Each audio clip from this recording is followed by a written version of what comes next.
এশার নামাজের পরে মাত্র 7 বার একটি দোয়া পড়ুন, আল্লাহ তাআলা আপনার মনের সকল আশা পূরণ করবেন। এটা আমার কথা নয়, নবীজি সাল্লাল্লাহু আলাইহি ওয়াসাল্লাম আমাদেরকে শিক্ষা দিয়েছেন।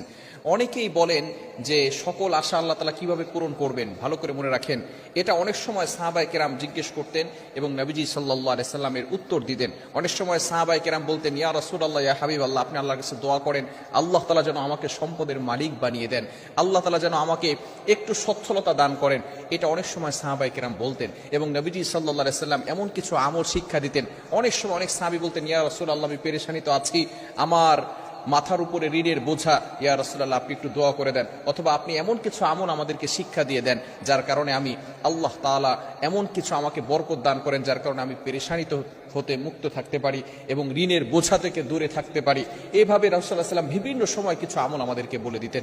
সুতরাং এশারের নামাজের পরে 7 বার এই দোয়াটি পাঠ করলে আল্লাহ তাআলা আপনার মনের আশা পূরণ করবেন। শুধু তাই নয়, এই দোয়াটি 7 বার পড়ার পরে আপনি আল্লাহ তাআলার কাছে যা চাইবেন এই দোয়াটা আল্লাহ তাআলা কখনো ফিরিয়ে দিবেন না। বলেন সুবহানাল্লাহ। এজন্য অবশ্যই আমরা এই দোয়াটা পড়ার চেষ্টা করব। নবীজি সাল্লাল্লাহু আলাইহি ওয়াসাল্লাম সকাল সন্ধ্যার কিছু আমল করতেন। ফজরের নামাজের পরে আমল করতেন, মাগরিবের নামাজের পরে আমল করতেন, ইশারের নামাজের পরেও তিনি আমল করতেন। সুতরাং ইশারের নামাজের পরে আমরাও এই আমলটা 7 বার করে পড়া আজকে থেকে শুরু করে দিব। নবীজি সাল্লাল্লাহু আলাইহি সাল্লাম বলে দিয়েছেন, দোয়াটি হচ্ছে আল্লাহুম্মা ইন্নী আসআলুকা বিআন্নী আশহাদু আন্নাকা আনতাল্লাহ লা ইলাহা ইল্লা আনতা আহাদুস সামাদ আল্লাযী লাম ইয়ালিদ ওয়া লাম ইউলাদ ওয়া লাম ইয়াকুল লাহু কুফুয়ান আহাদ। এখানে আমরা সূরা ইখলাস পাঠ করি, সূরা ইখলাসের শেষের কিছু অংশ এখানে অ্যাড করে দেওয়া হয়েছে। এখানে আল্লাহ তাআলার শেষের দিক দিয়ে আল্লাহ তাআলার প্রশংসা করা হয়েছে, অর্থাৎ আল্লাহ তাআলার কাছে কিছু চাওয়ার পরে অথবা শুরুর দিক দিয়ে যদি আল্লাহ তাআলার প্রশংসা করা হয়, আল্লাহ তাআলা ওই বান্দার প্রতি স্যাটিসফাই হয়ে যান, আল্লাহ তাআলা ওই বান্দার প্রতি খুশি হয়ে যান। আমরা প্রতিনিয়ত যে কাজগুলো করছি আল্লাহ তাআলাকে স্যাটিসফাই করার জন্য করছি, আল্লাহ তাআলাকে সন্তুষ্ট করার জন্য করছি।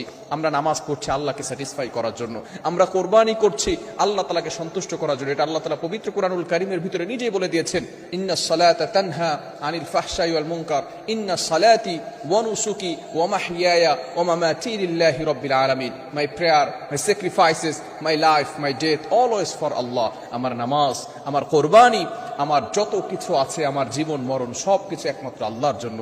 আমরা সবসময় আল্লাহ তাআলাকে সন্তুষ্ট করার জন্য কাজ করতে চাই। যখনই আল্লাহ তাআলার প্রশংসা করা হয় তখনই কিন্তু আল্লাহ তাআলা বান্দার প্রতি খুশি হয়ে যান। সুতরাং এই যে এশার নামাজের পরে এই দোয়াটা আমরা আল্লাহর কাছে চাইবো।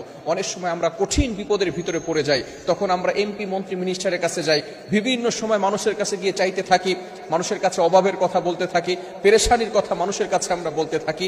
আপনি আপনার পেরেশানির কথা, আপনার কষ্টের কথা, আপনার দুঃখের কথা আপনি আল্লাহর কাছে বলেন। দেখবেন আল্লাহ তাআলার উপর থেকে যখন ফয়সালা আসবে, যখন আল্লাহ তাআলার পক্ষ থেকে ফয়সালা আসবে, তখন কিন্তু কেউ আপনাকে বিপদে ফেলতে পারবে না। মনে রাখবেন, যদি আল্লাহ তাআলা দেয় তখন কখনো শেষ হয় না, আর যদি মানুষ দেয় শেষ হয়ে যায়, আল্লাহ দিলে কখনো শেষ হয় না। এজন্য আসুন, নবী সাল্লাল্লাহু আলাইহি সাল্লাম আমাদেরকে যে দোয়াগুলো শিক্ষা দিয়েছেন আমরাও সেই দোয়াগুলো পরিপূর্ণভাবে আদায় করার চেষ্টা করি।